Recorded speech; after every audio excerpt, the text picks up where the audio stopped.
Hello, this is Dave with SpinnerX Studios, and welcome to my channel. And today we have an art haul in front of you. And by the way, happy Halloween. I'm shooting this around October 10th or so, and we're decorating the house for Halloween. I've switched out the spinner racks with my Halloween horror comic books, so hopefully I'll be getting a video or two in regarding Halloween. But in the meantime, this is a page, an original art page done by Gary Frank as a penciler and Jonathan Sable as the inker. And it's from Batman Earth 1, Volume 3, or issue number 3.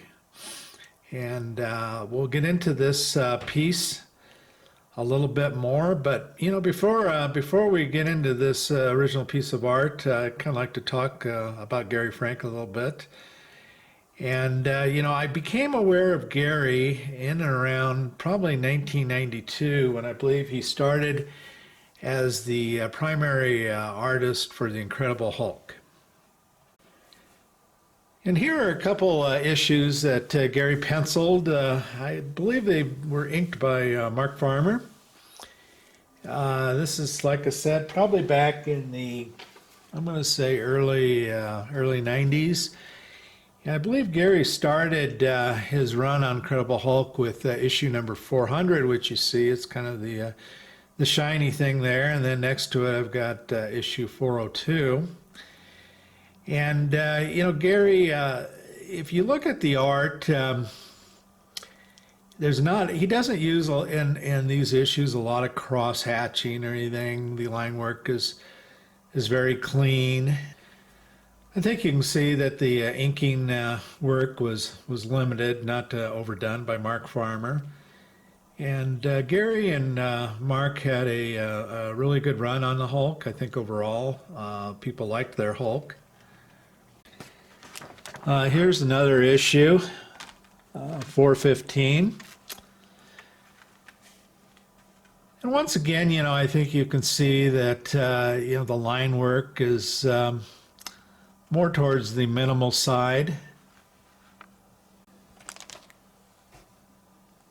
And you can see, not a lot of use of cross-hatching or anything like that, but very pleasing art. But anyway, in around 2007, Gary moved from Marvel Comics and signed an exclusive agreement with DC. And he first started out serving as the penciler on Action Comics with writer Jeff Johns. And Jeff, of course, is a well-known writer over at DC, and also was heavily involved, I believe, in producing some of their movies. But here you see an original cover by Gary from Action Comics, issue number 978, and this was done in 2017. And here is the comic book.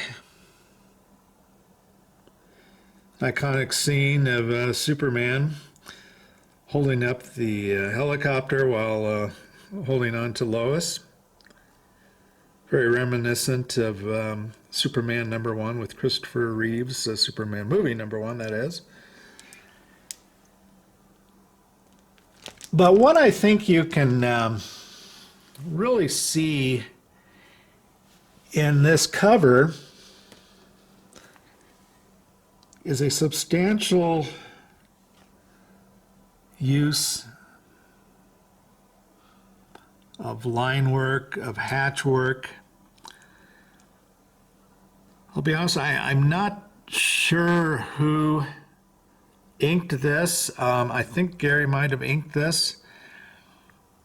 But, you can see, compared to like the Hulks that we looked at, a fair more liberal amount of inking to give more definition and shading.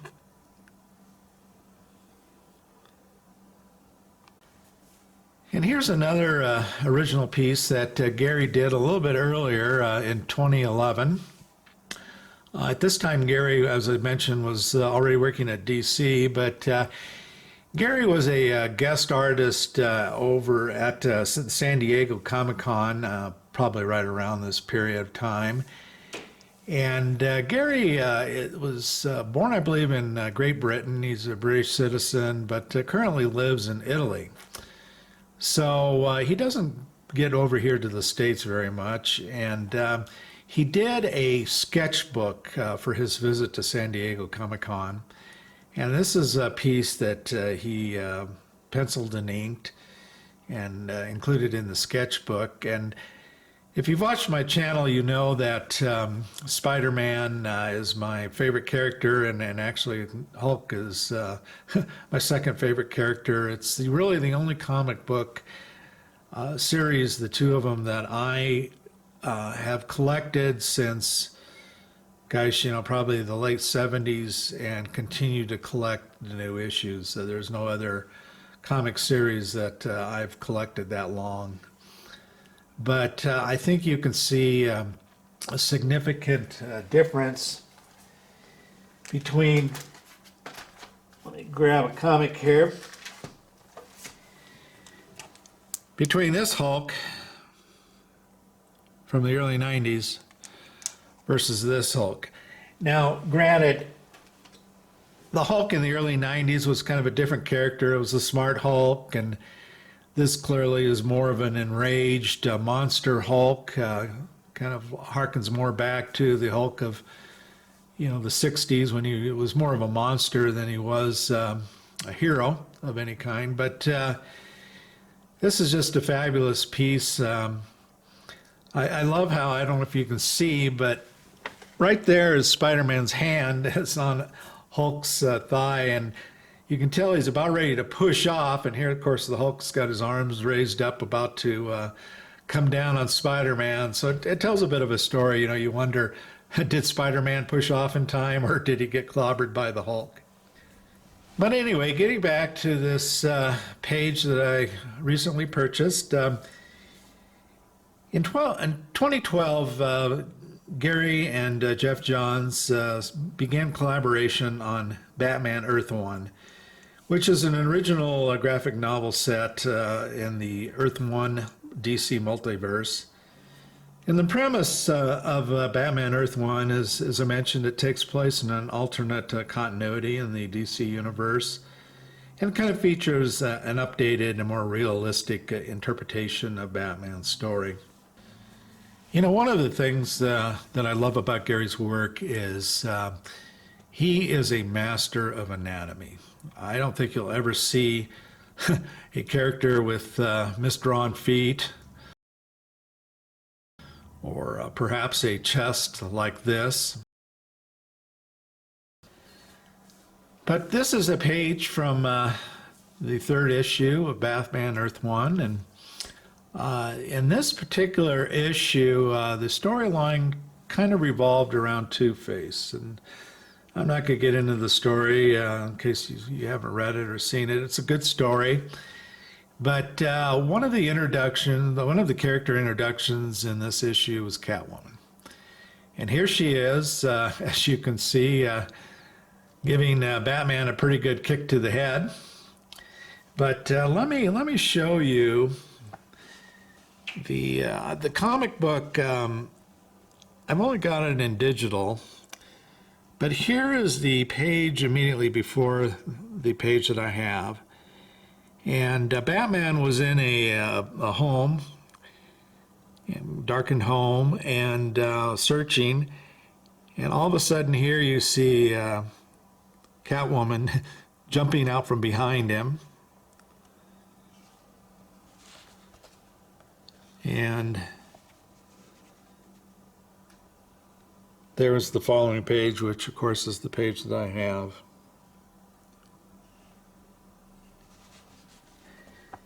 Now, as I mentioned, the book is a reinterpretation of Batman. So, she has a very different costume here. And the thing I really like about this particular page and the costume is take a look at her face mask cowl. Isn't that cool, the design that's drawn upon it? I think that is a really cool take on her face mask. But I think you can see what drew me to this page. Very action-packed. As I mentioned, Gary is an expert in anatomy, and if he has one perhaps weakness now and then is that maybe he's a little bit of a slave to anatomy, and sometimes I think his work lacks just a little bit of dynamics. But certainly this page, it does not. Great shot there at the bottom of her leg swinging up and obviously connecting with Batman squarely on the head.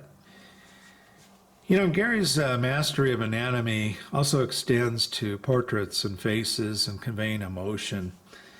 And I wanted to show you another page here in the comic book. And here it is. That's Killer Croc right there. But look at the emotion, not only in Killer Croc, but in that guy's face. Isn't that cool?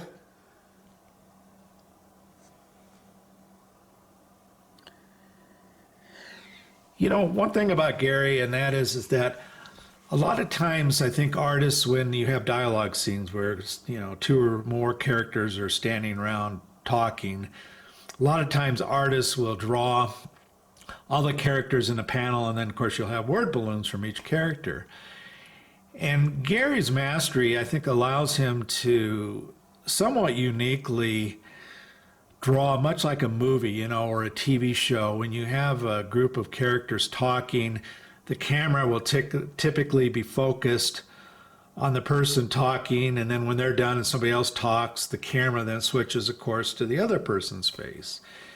And Gary does a lot of his dialogue that way, and I think he does it that way because of the mastery he has in getting emotion from faces. And so I think he's got a very somatic methodology to presenting dialogue in comic books.